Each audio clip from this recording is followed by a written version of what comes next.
போதைப் பொருட்களுக்கு எதிரான பேரணி ஒன்றில் கொழும்பு பேராயர் இன்று கலந்து கொண்டிருந்தார்.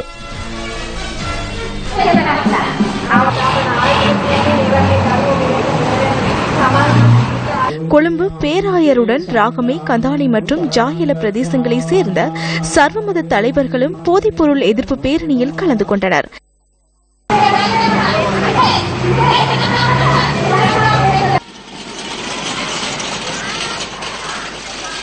ராகமை புனித பீட்டர் தேவாலயத்தில் ஆரம்பமான பேரணி ராகமை பெசிலிகா வித்யாலய மைதானத்தில் நிறைவு பெற்றது. போதைப் பொருட்கள் கொள்கலன்களில் கொண்டுவரப்பட்டுள்ளன எனவும் அவை கைப்பற்றப்பட்டுள்ளன எனவும் சில நேரங்களில் நமக்கு அறிய கிடைக்கின்றது. இதனூடாக கைது செய்யப்பட்டவர்களை சட்டத்தின் ஓட்டைக்குள் நுழைந்து வெளியேற இடமளிக்க வேண்டாம். அவர்களுக்கு தண்டனை வழங்குங்கள். இந்த நடவடிக்கைகளுக்கு ஒத்துழைப்பு வழங்கும் அரசியல் துறைசார் நபர்களுக்கும் தண்டனை வழங்குங்கள். கத்தோலிக்க அமைச்சர்களாக இருக்கலாம், வேறு அமைச்சர்களாக இருக்கலாம், யாருக்கும் அதற்கு இடமளிக்க வேண்டாம். எந்த மதமாக இருந்தாலும், எந்த இனமாக இருந்தாலும், எந்த மொழியாக இருந்தாலும் இவ்வாறான செயற்பாடுகளில் ஈடுபடுபவர்களுக்கு தண்டனை வழங்க வேண்டும். භාෂාව මොකක් වුණත් මේ වගේ වැඩ කරන අයට දඬුවම් කරන්නම ඕනේ.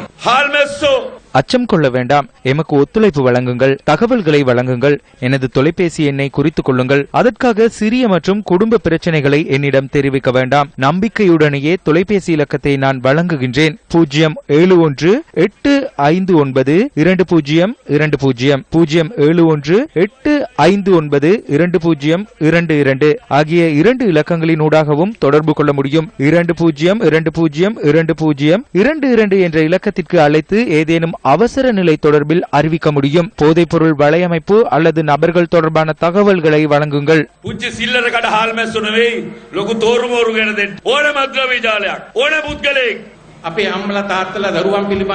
சிறுவயதிலேயே பிள்ளைகள் தொடர்பில் பெற்றோர்கள் அதிக கவனம் செலுத்துகின்றார்கள். அவர்கள் இளம் பராயம் அடையும் போது அவர்களுக்கு சுதந்திரம் கிடைக்கின்றது. அவ்வாறு சுதந்திரத்தை அவர்களுக்கு வழங்க வேண்டாம். பிள்ளைகள் என்ன செய்கின்றார்கள், யாருடன் பழகுகின்றார்கள் என்ற விடயங்கள் தொடர்பில் ஆராய்வது பெற்றோரின் பாரிய பொறுப்பு என்பதை நான் கூறிக்கொள்கின்றேன்.